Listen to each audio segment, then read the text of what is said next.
Hi, welcome back. Continuing on with our last session where we created a purchase order, now we're going to receive this purchase order. Now when we do that, the purchase order ceases to exist and becomes a vendor invoice at that point. So receiving is fairly straightforward. The first thing I have to do is I have to tell the system what date I'm receiving it at. And that's this field up here. If I hover over this field, it should say this receipt, so the date of this receipt. So I can double click and get a calendar, and I'm going to go ahead and just make it today, just for foods. So that's done, and I'll have to save my header. And I go ahead and click on my line, and I'm going to go ahead and say that, you know what, I actually received 2 tons. So I ordered 2 tons, I received 2 tons, it's good. I could record a batch number here if that came back to me, or whatever. And that'd be like a lot code coming from my vendor as to my flour. So I go ahead and I save and exit that. So now I see that I have this receipt quantity and a received quantity that matches my 2251 ordered quantity. So now this has a value. And depending on which purchase order form you have, if you print it, you may get a different output than we got before. I believe this current one that I'm on does the same thing.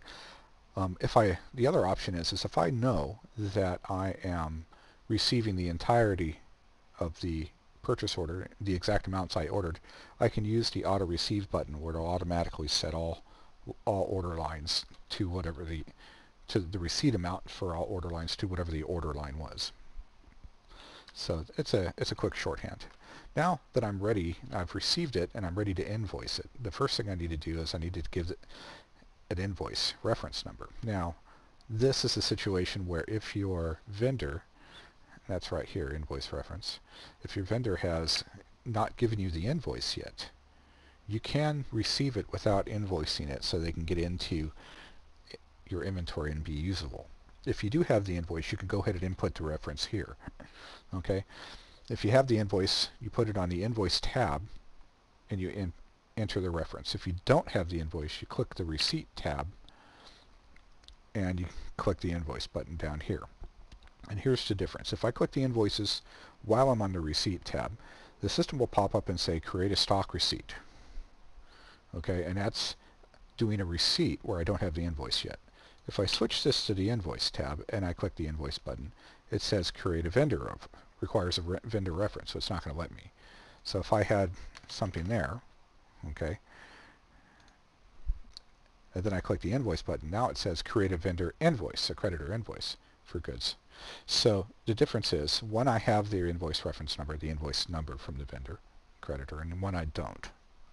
Now it's important to note that if you do a stock receipt where you don't have the invoice number, those transactions are going to sit in your GL as future transactions until you actually give them a date. Okay, and here's how that works. So I'm going to go ahead and click yes, and it's going to create a vendor invoice.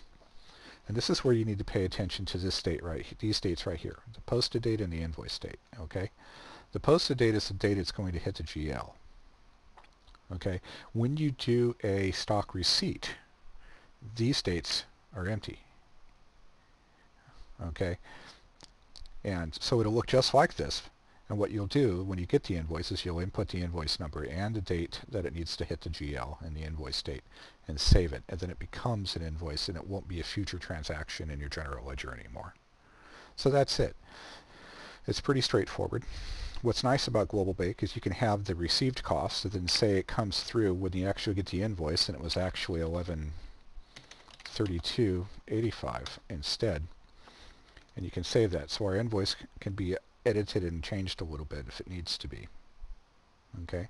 Other aspects of here, you can see you can have non-stock. This is where you can do a vendor invoice to charge directly to a code.